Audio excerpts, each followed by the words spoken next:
Salut! Dans ce nouveau What's In, Josh Jonathan et son 4e album studio, ainsi que Antoine Gallet, finaliste de The Voice saison 5.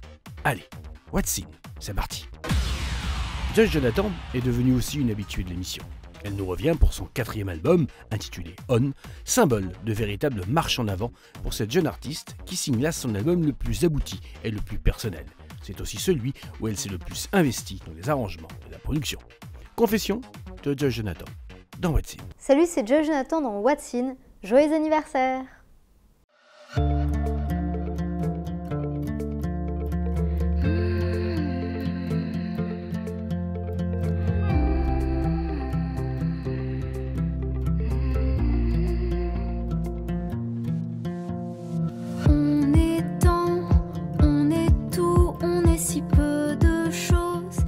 Donc du coup, mon dernier album est sorti il y a 2 ans et demi, quelque chose comme ça. Il s'appelait Une place pour moi, il s'appelle toujours Une place pour moi. Et donc, suite à cet album, j'ai fait pas mal de concerts en France et beaucoup en Chine. Et puis, suite à ces concerts en Chine, je suis même allée au Vietnam, puis en Corée du Sud. J'avais fait Taïwan aussi. Et en fait, je chante en chinois beaucoup parce que j'ai appris cette langue quand j'étais au collège et que mes parents parlent chinois. Donc ça a été des expériences vraiment géniales. Je suis rentrée en juin 2017 en France, après 1 mois de tournée en Asie. C'était vraiment génial et comme tous les voyages qu'on peut faire, que ce soit un road trip tout seul ou avec des amis, on prend vachement de recul par rapport à sa vie. Et en rentrant à Paris, j'avais plein de choses que je voulais dire depuis longtemps, qui avaient bien mûri en moi, des choses aussi récentes que j'avais envie de partager.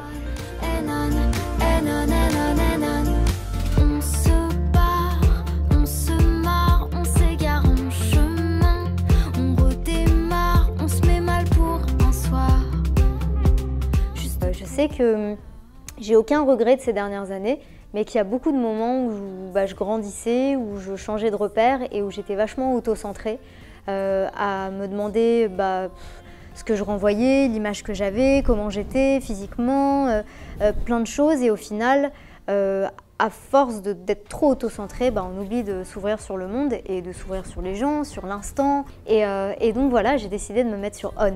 Et c'est comme ça que j'ai fait la première chanson. Et je l'ai vraiment craché cette chanson. Elle était en moi, je pense, depuis longtemps. Et ça a été le début de cet album.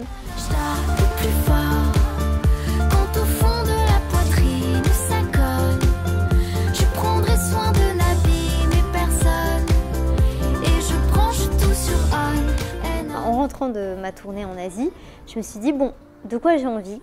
De faire vraiment de la musique. On dit même jouer de la musique. Et il y a vraiment le fait de se dire que quand on est petit, on va jouer chez quelqu'un. Et je voulais retrouver cette innocence-là avec la musique et me dire je vais jouer chez des gens. Je vais jouer avec des gens que j'aime bien, comme David Marouani, comme Mathieu Mendes. Du coup, j'avais vraiment envie de me faire kiffer. Et donc les chansons, elles se sont faites les unes à la suite des autres, comme ça, avec vachement d'innocence, en même temps toute la confiance et l'expérience que j'avais eue de mes précédents albums. Quand au fond de la poitrine, ça colle, je prendrai soin de l'abîme et personne. Depuis mon premier album, c'est hyper personnel, c'est hyper intime. Et d'ailleurs, sur le livret de l'album, j'indique les dates et les lieux auxquels j'ai écrit les chansons. Et c'est le cas depuis mon premier album. Sur chacun des livrets de chaque album, c'était important pour moi de garder ça parce que c'est vraiment un journal intime. Et cet album, ça porte vraiment bien le nom album parce qu'il y a 16 chansons et que j'avais vraiment envie qu'on puisse l'ouvrir comme un album photo, comme un catalogue, aller voir certaines choses, le refermer, y retourner. Et puis je sais qu'aussi dans la manière dont on écoute de la musique aujourd'hui, on peut laisser couler des albums, mais on va aussi chercher des choses dont on a envie précisément à un moment.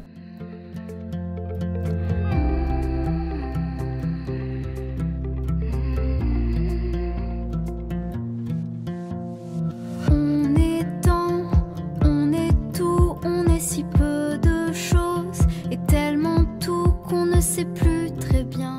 Par exemple, quand je fais un concert, j'aime bien dire bon, bah, au menu ce soir, parce que je présente, bah, je sais pas, quelque chose qui est réfléchi avec une cohérence entre chaque titre. Et du coup, je le retravaille chaque soir. Il y a certains soirs où les gens sont debout, les gens sont assis, où c'est plus ou moins intime. Et du coup, en fonction de ça, je le retravaille. Et du coup, sur cet album, il fallait trouver un compromis de tout ça. Et donc, il y a pas mal de chansons qui sont très différentes. Et je branche tout sur on, and on, and on, and on, and on. Je tape plus fort quand au fond de la poitrine ça cogne. Je prendrai soin de n'abîmer personne. C'est ça franchement c'est trop cool. C'est un grand luxe parce qu'il y a des chansons qui sont plus dures à jouer sur scène que d'autres, des chansons un peu down.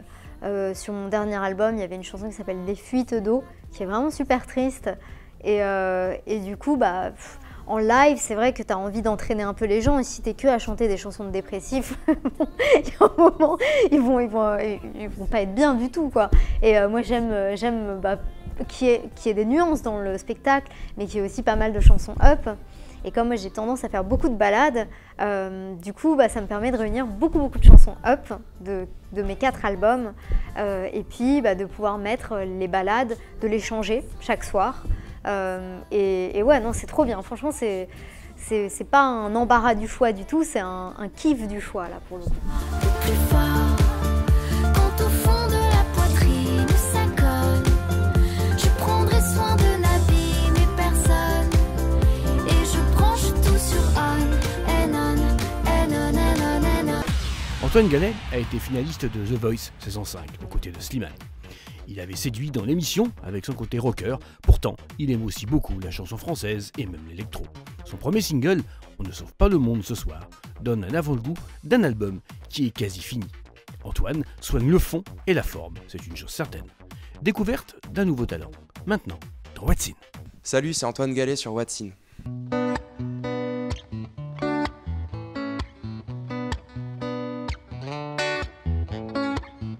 Des chiens errants courent sur les plages et le vent s'amuse à les faire s'envoler. Moi j'ai commencé assez jeune, étant donné que mes parents me faisaient écouter beaucoup de musique. Ils sont pas du tout musiciens, mais ils me faisaient écouter en tout cas beaucoup de musique depuis que je suis bébé. Je me suis mis à la guitare un peu comme ça, parce que quand on a 9 ans et qu'on regarde des lives d'ACDC et tout ça, on se dit faut que je fasse de la guitare, hein, moi aussi. Donc je me suis mis à la guitare et puis très vite je me suis mis à chanter par-dessus ma guitare. Après j'ai eu une grosse période collège, début lycée où j'en avais un peu rien à faire de la musique et puis je m'y suis vraiment remis au lycée. Et au lycée, je jouais avec mes potes en fait, on bourrinait, on faisait du rock, on avait un peu rien à faire de faire des trucs cadrés mais on s'éclatait. Donc c'est comme ça que le goût en tout cas de la scène m'est venu. On ne saura pas le monde ce soir. Je vais pas te raconter d'histoire. Et ensuite, c'est quelqu'un qui m'a juste proposé de faire The Voice comme ça. Je m'ennuyais, j'étais en première, je m'ennuyais à l'école, travailler, tout ça, c'était pas trop mon truc. Et puis je m'en sortais bien, donc je me suis dit allons-y, ce sera rigolo. Donc je me suis retrouvé à The Voice à finir en finale. C'était pas prévu, mais en tout cas c'était vachement sympa. C'est une émission qui m'a appris beaucoup de choses en tout cas sur mon métier actuel, comment aborder les gens, comment aborder la scène, comment aborder ce que j'avais à faire et où je devais progresser. Mais je rêve des jours meilleurs. Je suis pauvre mais riche d'amour à l'intérieur. On ne saura pas le monde ce soir.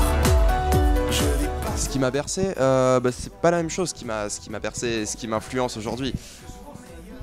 Ouais, carrément. Puis même dans ses goûts musicaux, on évolue. Mais alors, ce qui m'a bercé, moi, ça a été vachement de chansons françaises, en tout cas, de Francis Cabrel, de Jacques Brel, de Patrick Bruel aussi. Beaucoup de trucs en L, en fait. Et puis à côté de ça, mon père il me faisait aussi écouter un peu d'Eric Clapton avec Cream, des Rolling Stones, les Beatles. Donc il y a eu vraiment le côté variété française et rock, la dualité qui s'est créée je pense à ce moment-là. Et puis en grandissant, de plus en plus, je me mets à écouter d'autres styles, quoi. Donc j'écoutais pas mal de rap jusqu'à il y a peu, là je commence à me mettre un peu plus à l'électro. Et c'est hyper bien en fait de voir que des styles sur lesquels on n'a pas forcément pris le temps de se pencher depuis quelques années, en fait, qui peuvent être riches en tout cas de beaucoup de choses. Je vais pas te raconter d'histoire. rêve des jours meilleurs. Tu sais, je suis pauvre mais riche d'amour à l'intérieur. C'est un an et demi, quasiment. La plupart des titres sont prêts depuis un an et demi, un an, quoi. Et donc on a tout le temps de tout enregistrer, tout ça, de trouver une maison de disques et de trouver un format qui nous plaisait en tout cas, et une réalisation aussi, une direction artistique qui nous semble intéressante. On a pu du coup sortir cette EP le 1er juin dernier, quoi. Justement, on a essayé de trouver un compromis entre un son qui soit assez actuel, qui puisse être assez accessible et en même temps pas perdre ce qui fait ma force, je pense, c'est mes origines un peu plus rock français, quoi.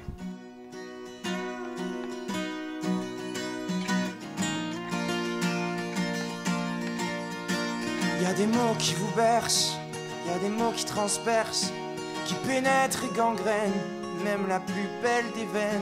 Et quand le vent souffle. Pourquoi ce titre-là? Parce que je pense que c'était important pour nous d'avoir un titre qui veuille pas rien dire, qui soit pas juste un titre dansant, classique, et qui ait pas forcément de fond. Donc on ne sauvera pas le monde, en tout cas pour nous, elle a ce fond là et cette espèce d'ouverture sur le monde en fait, qui était importante, et voilà quoi, et on pense qu'à l'heure d'aujourd'hui c'est important d'avoir des chansons comme ça. Je te les fous dans les dents, y a pas d'heure, pas de trêve pour lyncher l'éphémère. Toujours triste et pas clair, misère de tes lettres. Moi les mots, je les entends, je les saigne et les range, je te les vends, je te les tends, je te les fous. So much love.